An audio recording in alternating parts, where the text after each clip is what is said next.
Welcome to A Taste of AZ podcast, where we interview everyone from James Beard award-winning chefs to local mixologists, winemakers, breweries, and so much more.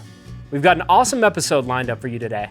But before we get into that, head to atasteofaz.com so you can subscribe to our quarterly magazine and email newsletter to find all of the best places to eat and drink around town. Don't forget to follow us on social media. Now let's get into the episode. Well, we are here at this beautiful, this place is stunning. Thank you. The pride in your face, I love it. You're like, yes, I know. You put a lot of work into this place, and it's beautiful. We're at Urban Fraîche on Camelback and Central. My wife and I came here for the first time maybe a month and a half ago, and we were just blown away. Blown away, but every aspect of it. So Dean, thanks for joining. Oh my God, what a privilege to be here. Eric, you're phenomenal. I think we're going to have really great time talking to each other. I think so. I don't know what we're going to talk about, but it's going to be interesting.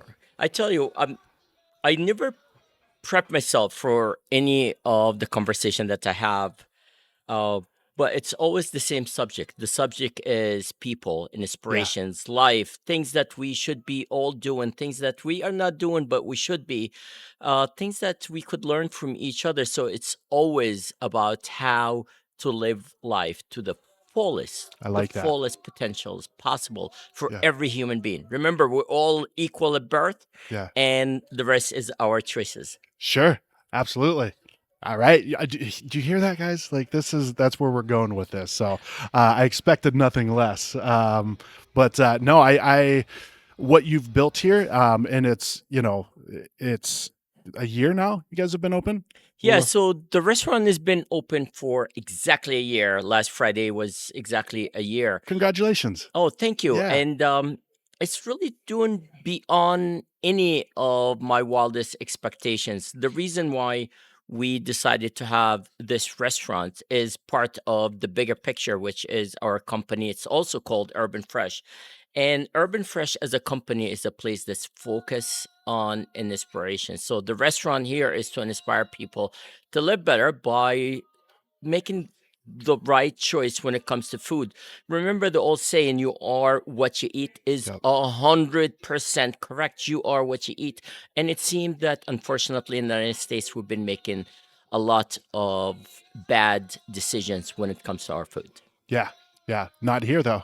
Not here, not at Urban Fraîche. You Yeah. could, I tell my guests, I say, close your eyes and point at anything on the menu.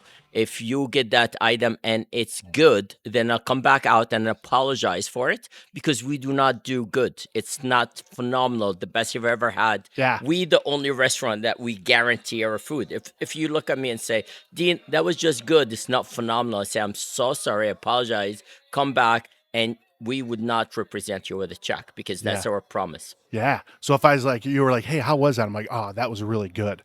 You'd be like, oh, what? I'll be like, wow, that's really good. It's not the best meal of your life. Then what am I doing here? You don't get in your car, drive, and come here. And nothing in life is underpriced. Everything is priced based on the value. And so if you are taking your hard-earned money to pay for something, it's gonna be phenomenal. Yeah. You could do good at home. You could do that at your own convenience, but you don't come out expecting to get good meal and definitely not good service. When you walk in here, I think you notice that every person that walks in here is a family member. Get treated like a family, get respected just like my own family, and get treated like that. This is where they belong. There is no way anybody would come here and not feel just amazing about themselves and this story. I had conversations, if I say 99.9% of all guests that come in the restaurant, I have to have a short or long conversations based on my availability. Yeah. Just to have that connection with them and show them that you care. You care. You dare welcome them. Yeah. Absolutely. Yeah. You dare greet them. Yeah. Yeah. So where are you from originally? Can you scoot over this way just a little bit more? There you go. Perfect. Well, born in Cairo, Egypt, Okay. and then lived my entire early life in Egypt until I was about 20 plus years old. Okay. At that age, I moved to New York City, and coming from Egypt, really did not have much skills, much educations in any language. When I say any language, I mean zero English. Okay. You say hello to me, I'll look at you with a stunned face. I don't know Yeah. what you just said. Yeah. And then a funny story that I worked in a French restaurant was my first job. It was a three Michelin-star French restaurant. I got hired to be a butcher. Um, and I thought the best way is to memorize what people say all day. I didn't know that everybody around me was actually speaking French. Ah. So I learned French. I learned French before I learned English, and I would go out on the streets of New York, New Yeah. York City. Remember, it's New York City. It's a tough city. Nobody's going to take it easy on you. Yeah. And I start to talk French to people, and they look at me up and down like, what the Yeah. what is going on with this guy? And I had the big smile on face my entire time. And Yeah. yeah, so that's how I started my career. And then I got lucky. I worked in many of the top Michelin star restaurants all around New York City, my first probably 10 years. And then after that, I wanted to get into something bigger than just restaurants. I wanted to get into hospitality in general. Okay. So I got into the biggest hospitality company in the world. And I was with them for about 29 years, worked my way up to executive positions. And about 3 years ago, I decided to do something that is more fulfilling, more focused on people, Yeah. not focused on margin or numbers or revenue or bottom line or top line. I wanted to tell the story. I wanted to talk to people. I do a lot of research. I do a lot of study, and I have a little bit of information that I wanted to share. I wanted to be honest with you, Eric, and I say it truthfully, 3 years ago when I started the company because I had the feeling that I wanted to just come out on the street and start screaming and yelling. And I was so frustrated with the life that we live today. It's just, it's very disappointing with all the technology and knowledge and internet and social media. People still living the way they live, and I wanted to do something about it. I was so frustrated with people not remembering who they are, with people, making it hardly to 60 or 70 years old with their health. Yeah, people are Yeah. living longer nowadays, maybe, but is living versus existing. I think we should change that title and say people don't live longer, people exist for longer, Yeah. which is not is not something that would any of us choose to just be here for long. So we were just laying in bed, not knowing who we are, not living the life that we should be living, and just exist longer. So insurance company could collect money on us, and and we become a product, we become a revenue source instead of what we intended to do when God created us to be on this planet. We are created to live, not to just exist. Yeah. I love that. I love, and when did, I mean, has that always been a philosophy in your life, or did it start to kind of more come to the surface as you were getting older? I think I personally lived that way all my life. For Okay. some reason, I always lived healthy. I always had a positive mindset, and I think that's like the key of living in general is to have a positive life.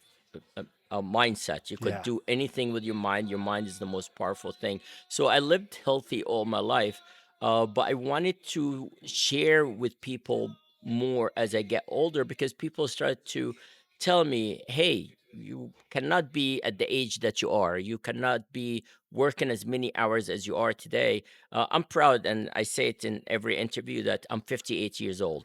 I work 7 days a week, 18-hour days. I run circle around anybody I know, and I have all this energy. And I think based on what people tell me, I also look younger, and people are like, what's your secret? What's your secret?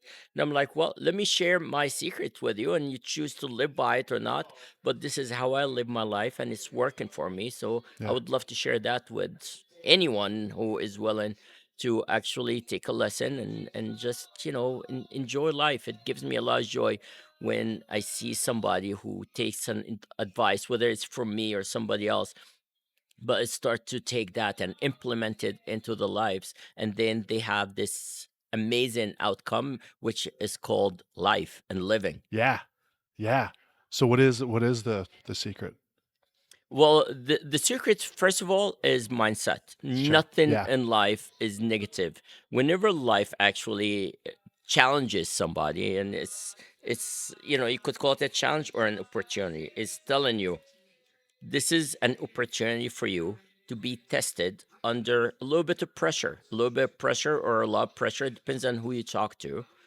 And what are you gonna do with it? I'm sure you go to work out, and if you work out with a 2 pound dumplings, you're not gonna have no muscles. And Yeah. life does the same thing. Life gives you that extra push, but when you do that extra push, you start to get that body form that you want. And life is the same way. So when life gives you a challenge, it's giving you a gift. It's giving you an opportunity to have more experience and expertise to how to come out always on the positive side.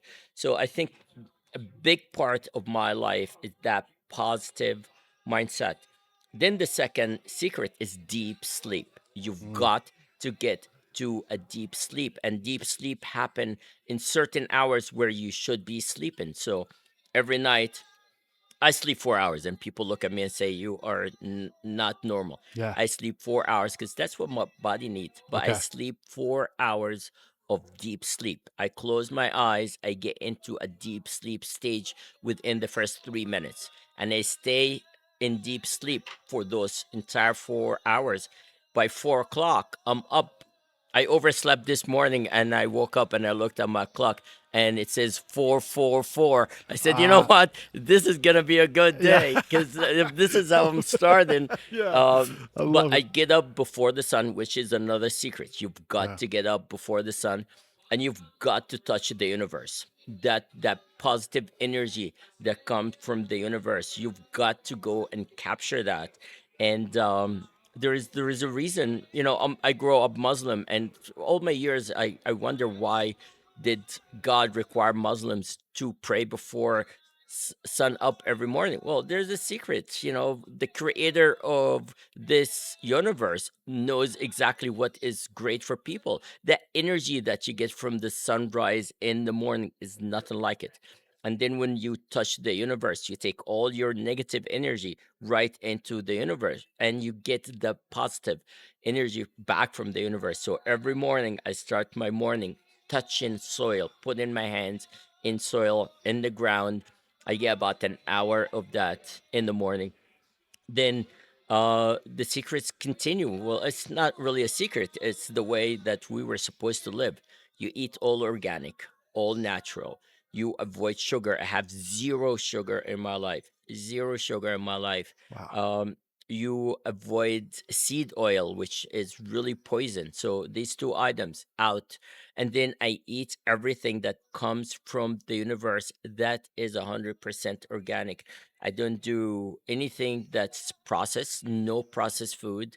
And I only, again, even the things I wear, it's gotta be cotton, silk, linen, the things I put on my body. My perfume is nothing but just pure oil. My personal product is all natural. The things I wear is all natural. The things I sleep on, the the rug in my house is all natural. So you're constantly just surrounding yourself with things that your body is able to deal with, your body is able to process. You're not putting poison and chemical in your body, and all that adds up, and all that matters. Yeah.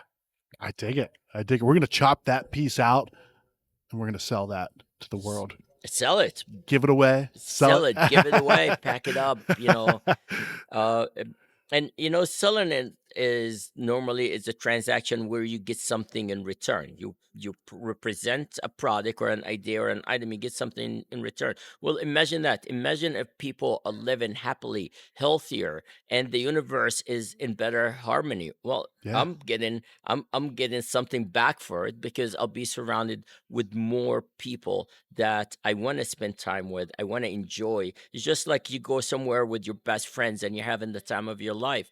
Well, that's worth all the money in the world, because Yeah. it is that energy and harmony and love and kindness.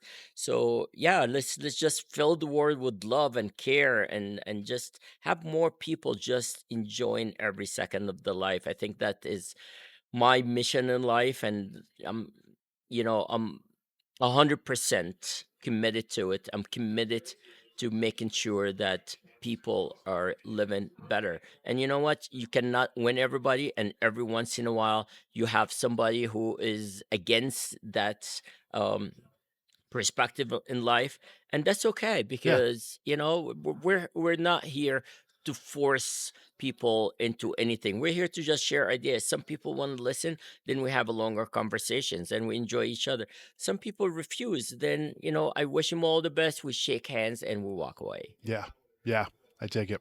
I dig it. Well, let's back up a little bit. So when you were growing up, the food part of it, right? Was the food part of it a big part of your life and your family growing up?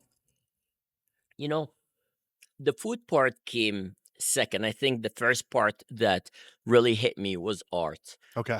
I enjoyed all forms of arts, and in my childhood, I think when I was probably 3 years old, I started to draw, and painting and drawing was something that I've done all my childhood. So color and size and shape became part of who I am, and we just happened to live right.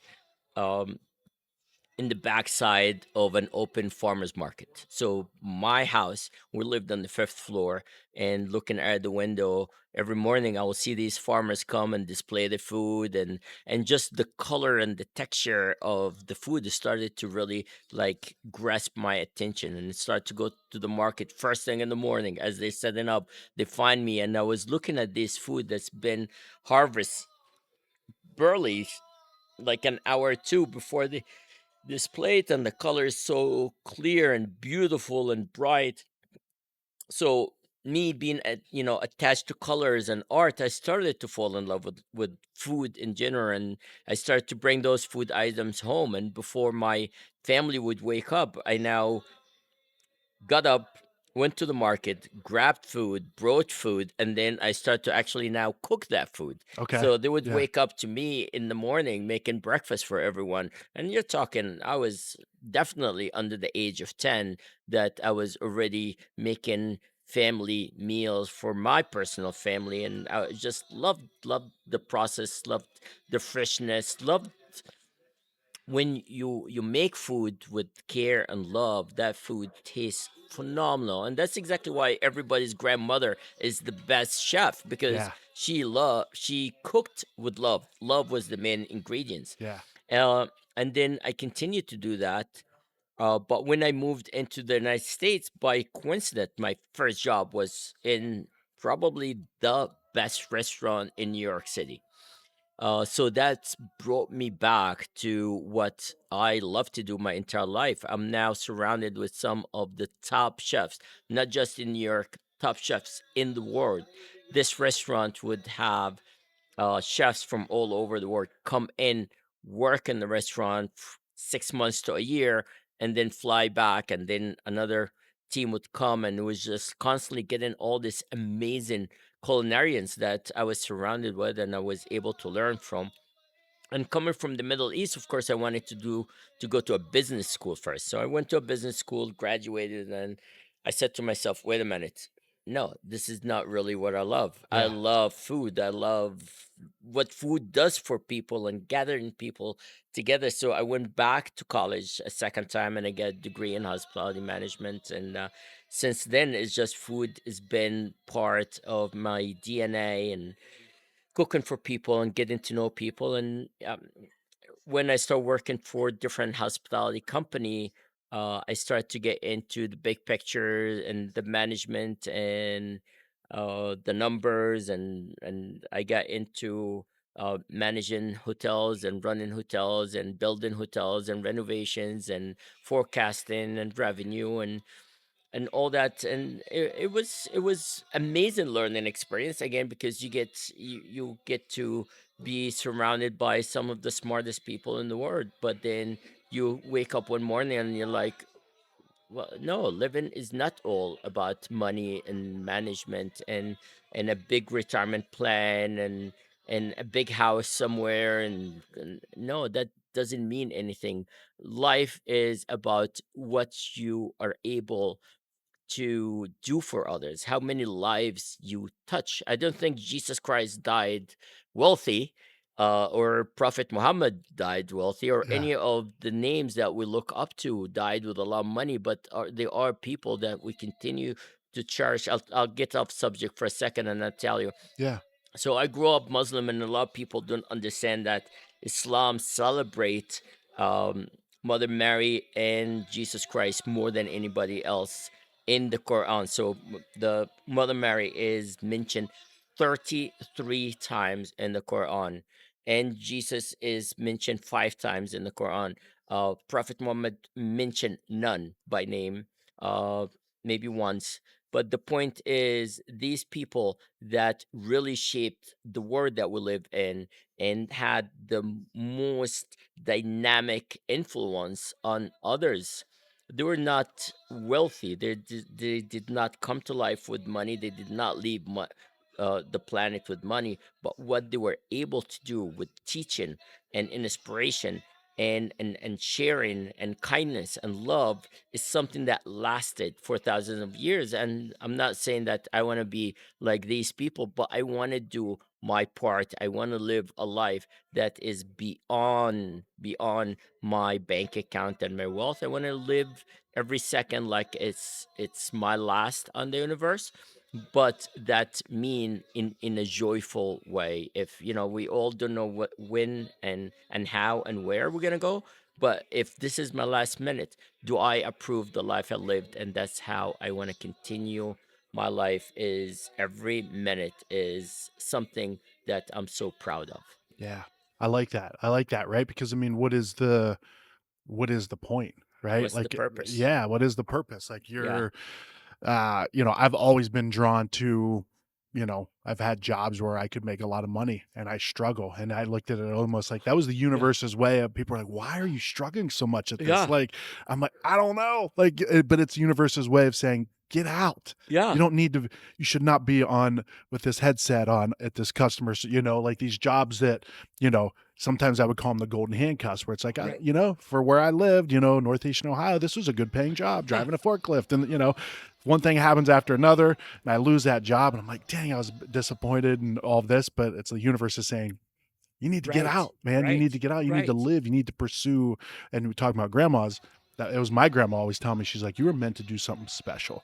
And I Right. always joke, I'm like, grandmas tell everybody that, right? But I believe that. And so I'm continually on that path to find, to live that life. Like one of my biggest things is freedom, the freedom to be able to do what I want on my terms, be able to spend as much time with my family as I want, and live, like to Absolutely. live. Yeah. 100%. I tell you, in my personal experience, I've been fortunate to be around some of the most powerful people on the universe. I've been with many presidents of the United States and prime minister from many international countries, and I've been with at least 2 dozens of Forbes richest people on the planet.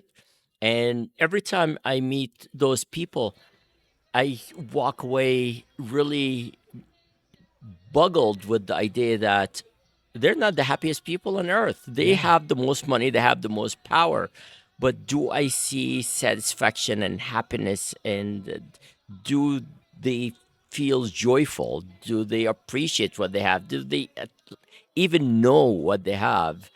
Some of those richest people, we're talking not million, we're talking billions. I've been with people that have 15, 20, and plus $1 billion. That's more money than you could ever just Yeah. burn in your fireplace. You Yeah. could sit and burn $100 bills for the rest of your life. But are they appreciative? Are they uh, living a joyful life? Do they feel satisfied? Do they feel happy? Do they feel accomplished? Not monetary. And I tell you that because we talked in depth, and that's again, every time you meet somebody you learn something, and that's what I learned from being around people is Truly, money doesn't buy happiness. Yeah, Money buys things. But unless those things are critical in your life and you're able to enjoy them and share them with others, then you're not really getting a good return on the most valuable thing in your life, which is time. absolutely. Time is more valuable than money. Yeah. Yeah. Agreed. Agreed. And it almost seems like the less time you have, right, as you age more, the more you realize it, right? You're a kid, you're 14 years old, you're like, Right. got all the time in the world, right? And that clock's ticking though, right? It's Very ticking. fast. Yeah, it is. Yeah, absolutely. Well, I want to backtrack a little bit too, because I feel like we kind of brushed over it a little bit, but how do you get into one of the best restaurant in New York City? Like you've got people from all over the world coming to work at this place. How does young Dean get his foot in the door at that Well, place? I think, it's been said many times that the universe kind of listens to your wishes and dreams. And if you wish and dream for something and you're really the person that deserve it, the universe listens to you.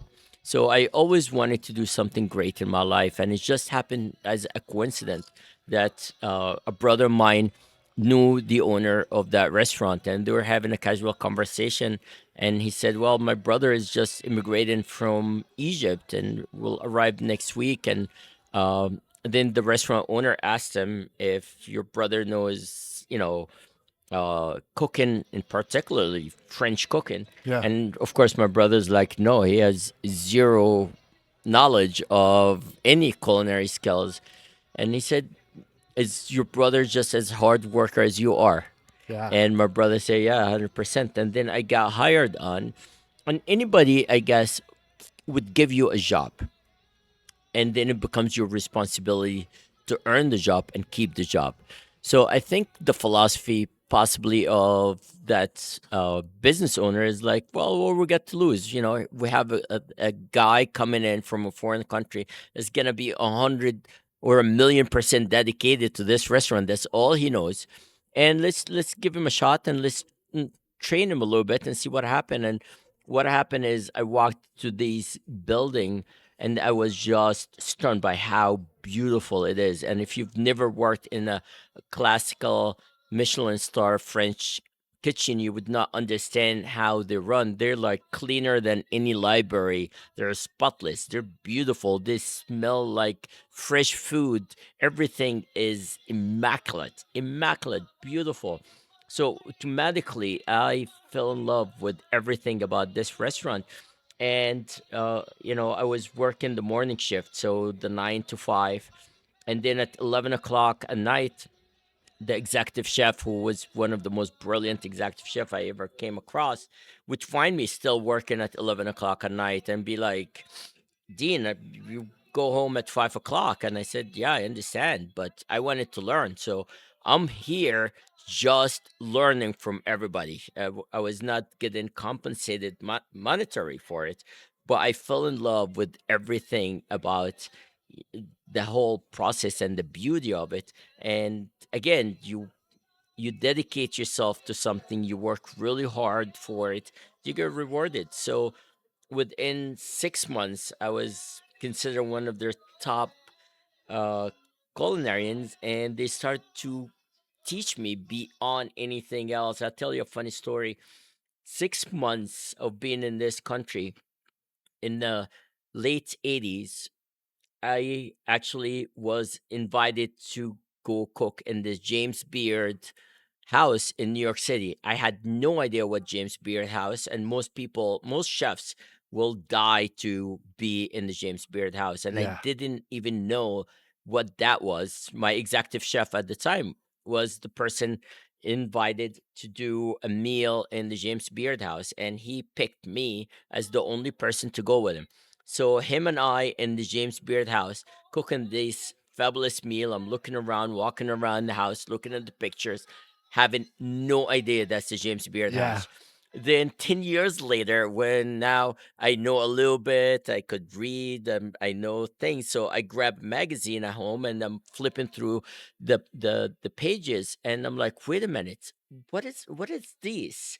these pictures in the magazine, those photos look so familiar because they're pictures of the house, the internal Yeah. design of the house. They're picture of James Beard. And I look at his photo, I'm like, I've seen this man before. Where have I seen him? And, I start to go back in my memory. I'm like, oh my God.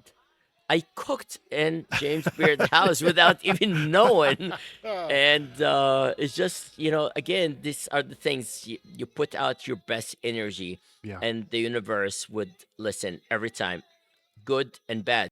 A real quick reminder, head over to atasteofaz.com and subscribe to our email newsletter. Also, subscribe to A Taste of AZ magazine and get it shipped right to your door. Now let's get back into today's episode. Do you know Lam Wong at downtown? Yeah, of course. Yeah. So Sunny, she won a James Beard. I think it was last year. And I think in her speech she was like, I had no idea what James Beard was, right? Yeah, right. So it's like I there's just something about that where it's like you're doing what you love to do. Right. And you're doing it for the purpose of doing it. Well, all this amazing awards for culinarians, they're fantastic because you are competing with some of the brightest mind in the field. So, if, as an executive chef, you have all these fabulous executive chefs that also want to do the same thing, want to achieve the same thing. And for you to win that prize, that means you're doing something fantastic, equally as good as everybody else is competing. Because I think everybody that wants to do has the same goal, has amazing skills and abilities, but you just do something a little bit right that day and you just outshine everybody else. In New York City, I get to compete as executive chef. Chefs compete. We have our own competitions. We even have Olympics. Okay. So I got involved in many competitions, and I never do anything in life hoping to get a second prize or a third prize. If I'm gonna do something, I'm doing it for first prize. Yeah.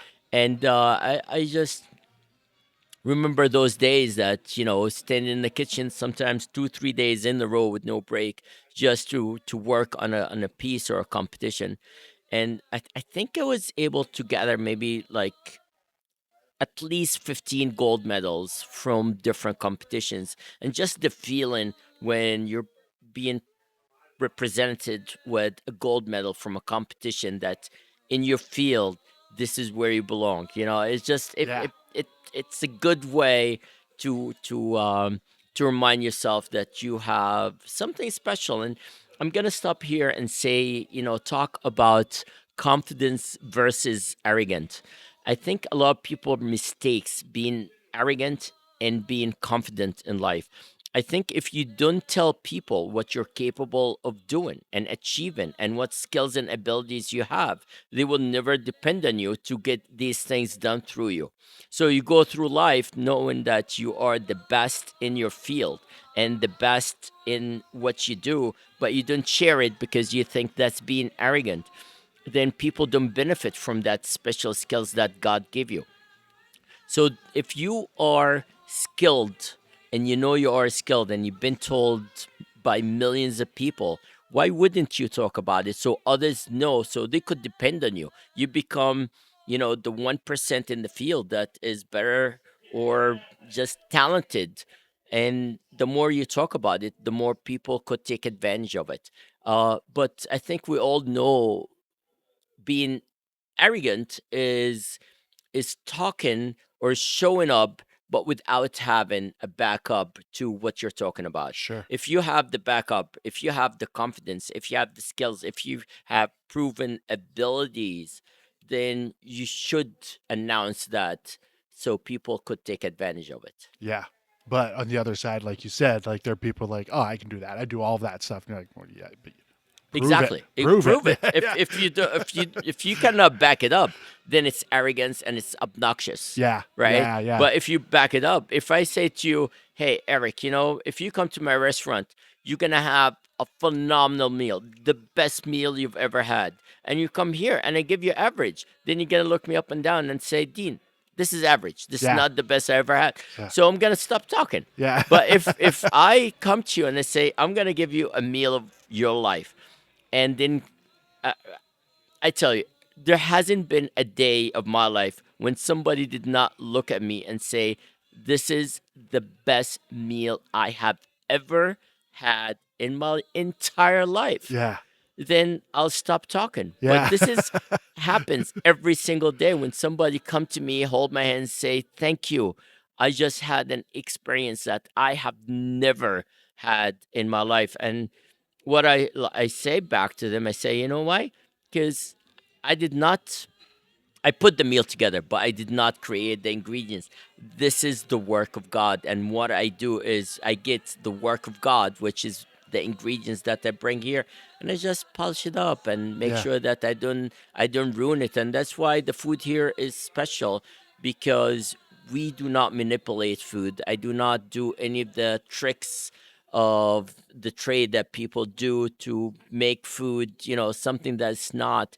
Food is meant to be something that is wholesome, something that's genuine, something that's pure, something that is chemical free and it's natural and it comes from earth, it comes from the creator. And then all you do is you just polish it up, you just show it in the best way, you cook it correctly, and you allow food to balance together and just outshine. And that's all we do here. Yeah. Well, when me and my wife had lunch here, fresh was like that was it. That we just said, like, this tastes so fresh. Like everything was, it was great. It was It wasn't Right. just good, Dean. It Right. wasn't just good. No, never, never. I don't do good. Good is not good enough. Yeah. But no, we were like, this is phenomenal. Like it was. I mean, everything from, like, you have coconut on the drink menu, and my wife was like, "What's coconut?" And the guy's like, cut the top off the coconut, Right. and you get a coconut. Yeah, Like she's like, exactly. this is amazing. Like this is, and that's as fresh as it gets. Pineapple, yeah, pineapple. I'm like, what's pineapple? And he's like, I showed you what the coconut is. Right. Pineapple's the same thing. I'm like, Yeah. dang, like it's yeah, Yeah, it's very cooked to impressed. order, it's made to order, it's Yeah, juiced to order. I mean, we just do everything super, super, super fresh, and that's just how we should live life. Whether you are here at the restaurant or you're at home, and people always say, "Well, Dean, this is really not easy to do," and I say, "Stop. This is actually easy to do." But if you want to talk about easy versus difficult, well, is laying in bed, staring at the ceiling easy to do? Is that the way that you think life should be lived? If you enjoy that, go for it. You think driving to hospital or staying in hospital and not be able to have the energy and the wisdom and the dignity, that's easy to do?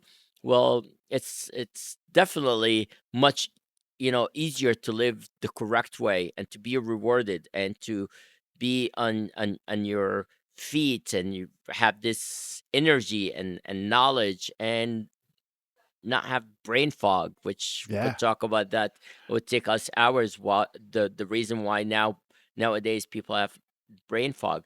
But I always say easy is hard and hard is easy. So if you take shortcuts in life and you think that's easy, well, the outcome will be hard. yeah, And if you take, the stand to do things correctly, not necessarily hard, because I think doing things correctly are not hard, but if you choose to live correctly, which some people think that is more time consuming, which I refuse to think that way, that you would actually enjoy life. Like when I'm at home, I do everything from scratch, every meal, and it takes me. It doesn't take me that long to prepare a meal, but while I'm preparing it, I'm also having fun. So it's not like I'm doing something I don't like doing. I'm having fun. I'm making a meal that is as fresh as possible, and it tastes amazingly well. And then I have all this energy in my body to make more meals because I'm putting no chemicals in my body. So I'm living longer. I joke about this and I say, well, I'm 58 years old, but I did not live 58 years because I lived much, much longer because I get 18 hours out of my everyday that I'm proactive. My productive amount of time is about 18 hours on an average. On an average. So most people sleep 8 to 10 hours and then sit on the couch or not move or just waste time or do something useless. Well, I don't do that. So I get 18 hours out of my every single day. Well, I get more time to do things that I enjoy, and in return I get more energy to do more. So it's constant return on your investments. Yeah. It allows you to be on your feet versus be on the couch. Well, what am I doing on the couch? You know, I call people sometimes and say, "What are you doing?" And they say, "I'm wasting time." Wasting time? You're taking the most valuable thing you've ever given as a gift, and you're gonna take it and waste it? Well, please, I beg you, do not waste your time. Yeah. Find a purpose or a use for it. Yeah. I dig it. Well, I mean, this place, this is a culmination of that, right? Like Exactly. this welcoming place that you have. So how did, first of all, location? I mean, this is a prime location. The building's incredible. You have a beautiful patio. How did you land this? Well, I tell you, just like we talked before, you have that positive outcome on life, and you are dedicated to how to live, and you do the right thing, and then it would eventually come to you. There's something about chasing. Just the word chasing. Chasing means something is running and you're running after. And when you chase something, you normally don't ever catch it because you're chasing it. So Yeah. it's running away from you, Faster than you. faster than Yeah. you. And the faster you run, the faster your dream run away from you. Yeah. So I think in life in general, you just do the right thing. You work hard and you are committed to what you do, and you're not looking to get rewarded. You just do it because it's the right thing to do. So when I was looking for a restaurant location, I get a phone call from somebody who was looking for me to come and take over their business because we talked for a little bit with that individual, and she's like, "You're the person I want to have to come and take over my business location." And that was what now became my lifestyle center. So I went over, I walked the space, it was about 10,000 square feet space with different rooms and different um, homes that were attached to each other. And I looked around like, this place is amazing, but it's gonna be difficult to build a restaurant in it. So I kept walking around and thinking about it, and then I came with the concept that is now a lifestyle center. So in there, we do art and jewelry, and there's a cafe, and there's a florist, and there's a hair salon and a nail salon, and there's a yoga and massage, and we have over possibly 15,000 collectible items in there from all around the world. So it became an inspiration. And when people walk into this location, they look around, they say, "Dean, I traveled the world. There isn't one place like this anywhere I've ever been." And I say, "Well, because we do not do something that is a copy of something else. We do everything we do is natural, it's its own personality, and it has its own identity, and we wanted to do something that is super unique." Then um, it just happened a few months later, somebody talked to me about this amazing restaurant location right on Camelback, half a mile away from my lifestyle center. So I came by, looked at it, and like, this is exactly what I'm looking for. And we started to speak to the building owner, and we're competing with just some of the best restaurant concept in Arizona. And again, the point is, you work hard, you build a name, you build reputation, then people want you to be their partner. So it was, it was something that not easy to gain, because again, many people wanted to be here, Yeah. but again, I worked hard all my life. Then it was convincing enough for them that they wanted to have us here in this building. And it's funny that many people, after we came in and we start to renovate and start to design the building, start to call me and say, "Oh, we know why you picked this place. Is because the address." I said, No, I don't get it. I wasn't really paying attention much to that. They said the building address is 111 East Camelback. These are the angel numbers. These are the new beginning number. This is, giving somebody a chance of living. Said, well, here you go. The universe Yeah. is answering back. Yeah. Is that is our concept, and it just happened to also be the number on the door outside. Wow. That's awesome. Yeah. Universe Universe. at work. At work. Exactly. I love that. So so the food, right? Like let's dig into the food finally, right? Because it's funny, a lot of times we do these podcasts and I'm so intrigued by the story of people and places that I'm like, oh yeah, there's food too. Let's talk about the food. So your menu is you have an incredible menu. So how do you kind of take me through it? Take me through what is an ideal visit to Urban Fresh like? Well, the ideal visit to Urban Fresh is to expect something unexpected Okay. in a restaurant. So um, I make sure that every day the menu is featuring the best available ingredients. So we create the menu daily. Okay. So I take a look at what is coming in.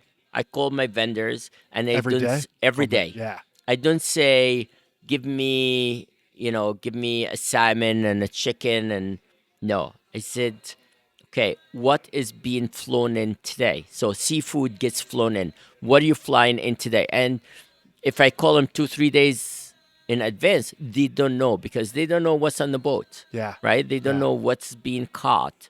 They don't know what's coming. So we fly in our seafood daily based on what is the best available. And then I start to look into my other produce companies, say, okay, what do you have that's coming in today? Well, we have organic strawberries, we have organic melons, we have.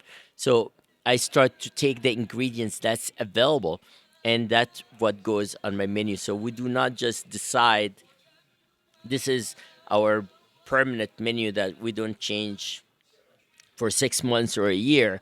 No, we touch up the menu every day, and I introduce things to my guests that probably did not thinking of that's what's on the menu for dinner tonight. Okay.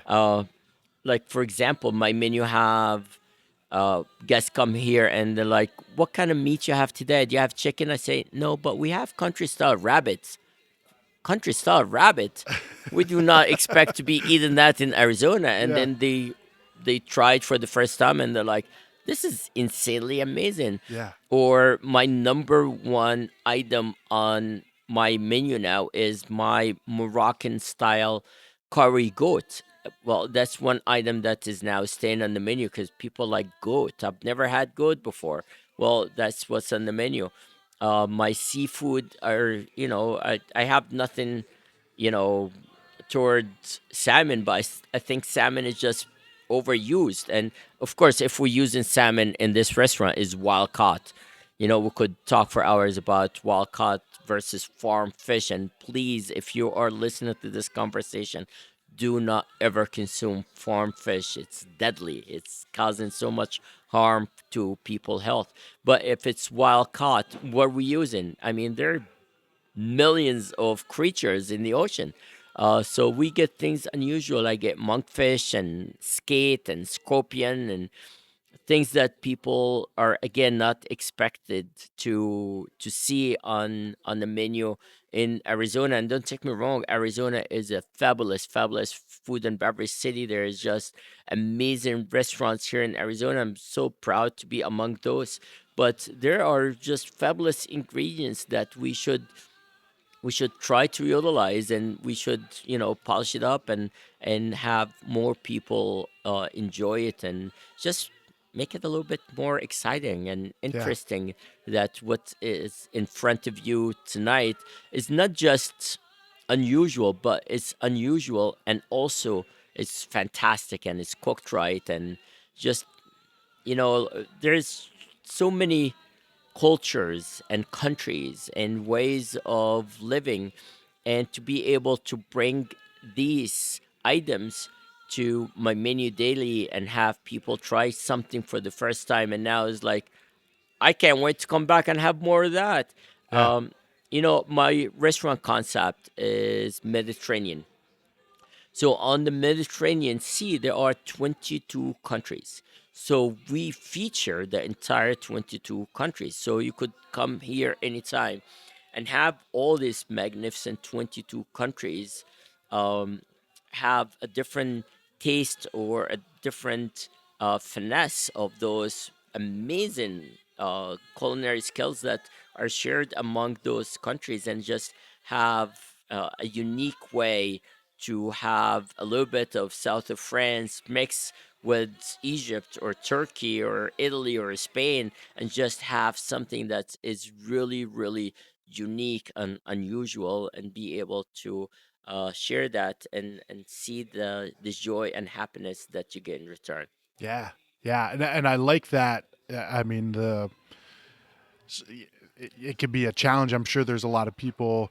I don't know if you talk to anybody where they're like, "Oh man, you have to have the set. You have to have a set menu." Like if people come in and they like the ribeye, you got to have that on the menu at all times, right? But I've talked to more people recently that are like, "No, we our people come in knowing that they're going to get something different. They're going to get something fresh, and it's not all. You're not going to just get your green beans and your which." I love green beans. I love Yeah. steak, right? You But that know, Eric, I'm gonna tell you this, and somebody might find this not something that they would agree with, but um, there's no way in life you will satisfy 100% of people all the time.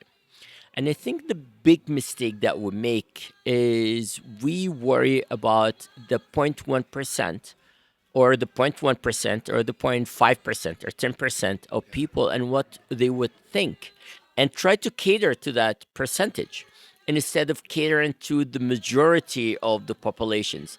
There isn't one human being that has been loved and agreed on since the beginning of Earth. So, since the beginning of life. yeah, So, my job is to do the right thing for the majority of people. And when we talk majority, 51% becomes majority. sure, It's yeah, not 90%. yeah, 51% is majority. yeah, And I think what we do here is extremely, extremely well perceived. You know, if you look at my Google restaurant rating, we have over 1,000 plus 5-star reviews, and we are rated 4.9. And people look at me and they say, "You're 4.9, you're not 5." Well, it's hard to be a 5, and I don't want to be a 5 because yeah, where do you take it from there? We're 4.9, so we continue to challenge ourselves. And the reason why we're 4.9, because there's a handful of people that came in the restaurant and they found something that they thought it was not to their liking. And my job is not to change how they love eating or how do they live their lives. And I'm not going to go back and change how we do things just because there's a very, very, very extremely small percentage of people that wanted something different. I remember one comment from a guest say, "Well, I came in and this is farm to table restaurant. Um, I really prefer restaurants that come from a big chain." Like, well, amazing. I'm really sorry to hear that's really what you've been brainwashed with, and yeah, thinking that going to a chain restaurant that is probably serving you some of the worst ingredients on the planet, but that's your preference. Am I going to change the way I do my food and beverage just because there is a percentage of people that want it different? No. I'm yeah, gonna cater to the one that yeah, appreciates what we do, which it happens to be the majority. I yeah, think the rating we have in this restaurant is probably the highest rating for a restaurant, not only in Arizona. I think that is the highest rating in the country. I challenge any other restaurants to be at 4.9 with thousands of reviews just in one year. So I think yeah, I'm really satisfied with the outcome that we have achieved, and we're gonna continue to push to be better, of course, but just focus on what we are trying to build, which is harmony and experience and excitement and just a balance in life in general. We want people to live life. Love it. I love it. So I mean, a year in, you're an infant. Like you're just, yeah, this is just the beginning for you. So where do you see this going? Well, you know, the company that I came from, we now manage over 10,000 hotels worldwide. And it's not, for me, it's not about how many, it's about how many lives we touch. Because I think our goal is to share the message and to be able to change lives and touch people and have him really understand that life did not come with a manual.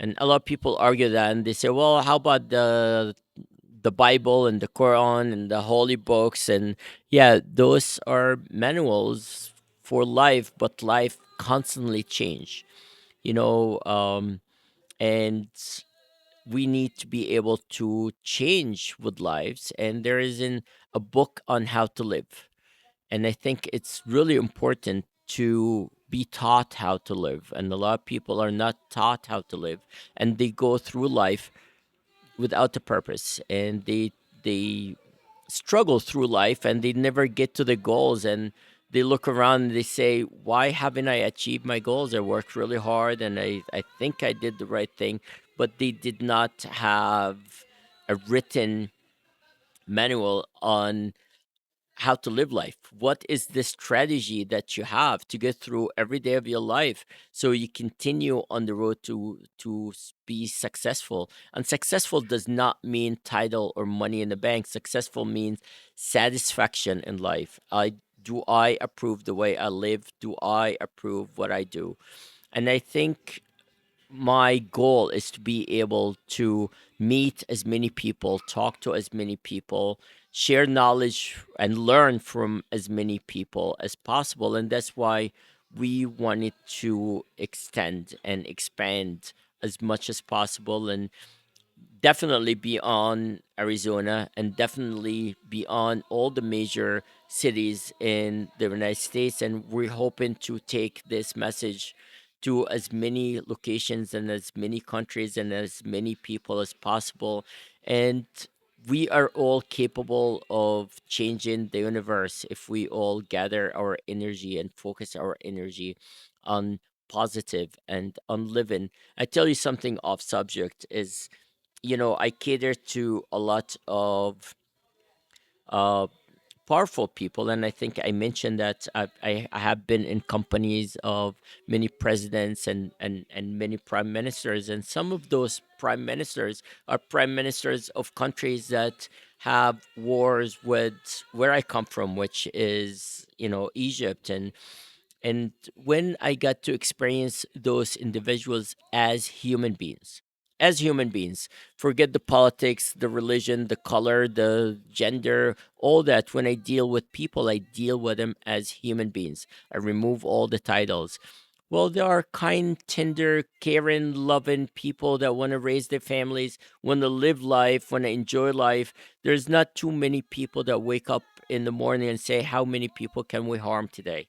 I think just life does that, and politics and power and greed. And if we look into people as people and treat them with respect and treat them as individual, you gain the love. We're able to live together. We're able to enjoy life. We are not here to fight. We are not here to struggle. We are not here to change each other. We are here to enjoy each other, enjoy life.